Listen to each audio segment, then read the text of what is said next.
Hey, Rob Anderson, Clean Power Wash, Salisbury, Maryland. I want to just show you our business magnet that we have on the truck. See it pretty well there. All right. Got logo, house washing, phone number. Go ahead and get in the car. And yeah.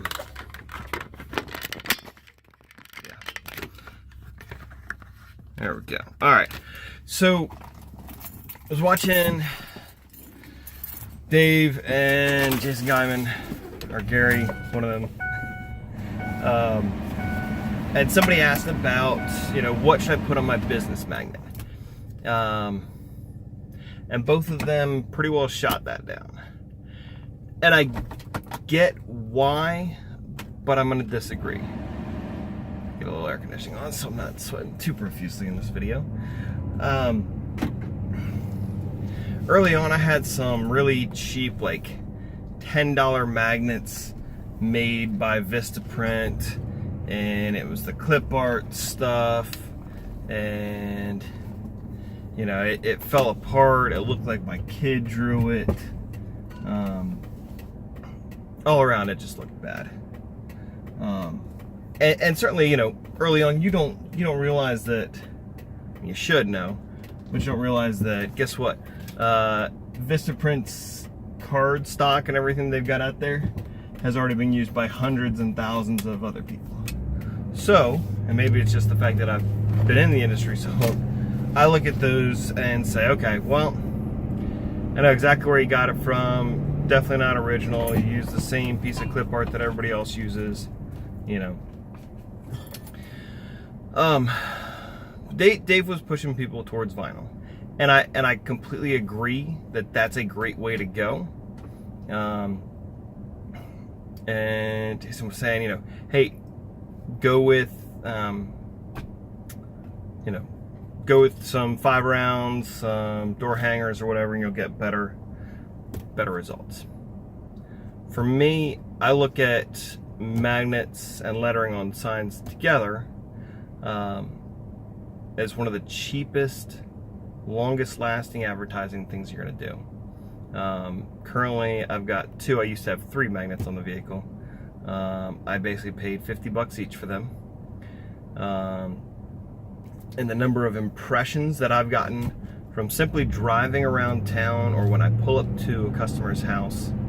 And again, there are ways to make really cheap, non-professional looking ones, and there are ones to make much better ones. And that's basically the tipping point there, is that you've got to make one that looks presentable and professional and all that. 3, 4 lines max, biggest size you can fit without it, cupping over a spot and then flying off your vehicle.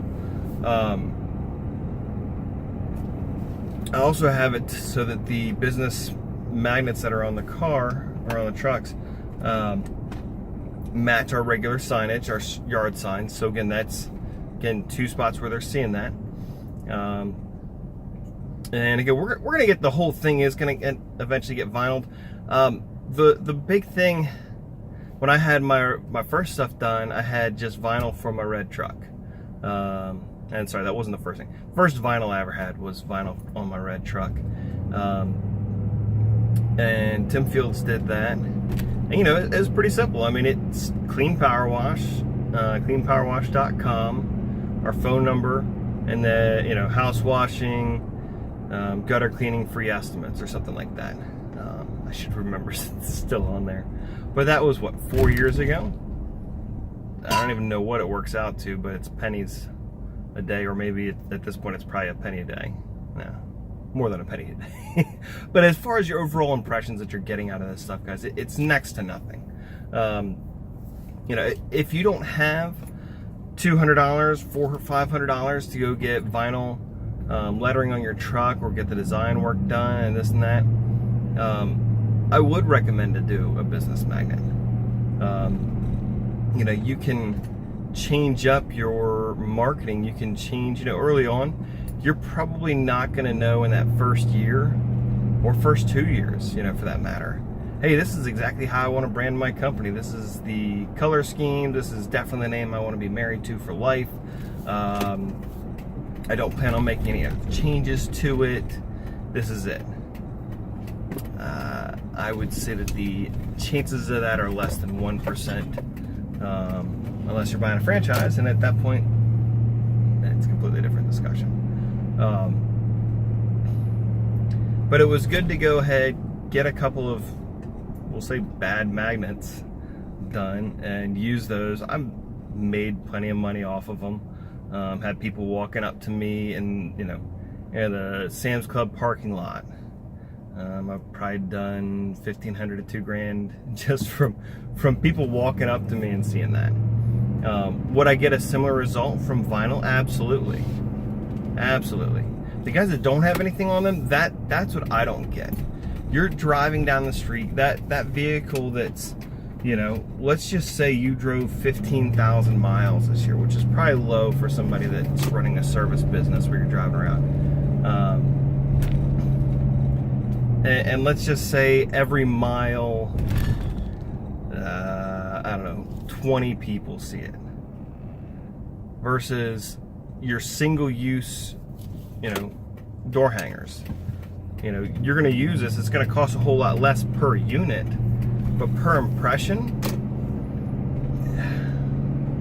I think you're going to come close to it. And again, it's something that it's constantly there. People see it. The more people see, like I always hate it and think people are missing out in a huge way when I drive through and I see somebody working in a neighborhood, whether it's power washing, gutter cleaning, house painting, HVAC, whatever they may be doing, and they don't have some sort of lettering or identification of, hey, this is us.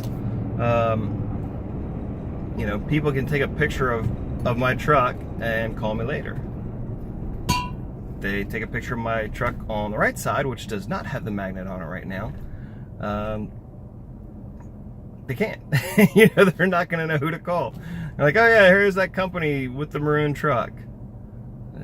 Yeah, you with the maroon truck. Can you call? Like, they're not going to be able to find you. So you got to make it easier for your customers to be able to find you. Again, yes, vinyl is a better idea long term. You don't have to go full wrap. A partial wrap on the right color vehicle will look just as good as a full wrap at a fraction of the cost. And I know a couple of places have said that they're not allowed to have lettered vehicles because of either where they live or because some of the clients that they have won't permit them on their facilities with the logos because somehow it's about endorsing their product, which I find kind of crazy anyways. But because the more ways people can see and find you, the better. So if it's a business magnet on your vehicle, so be it. Have a great day.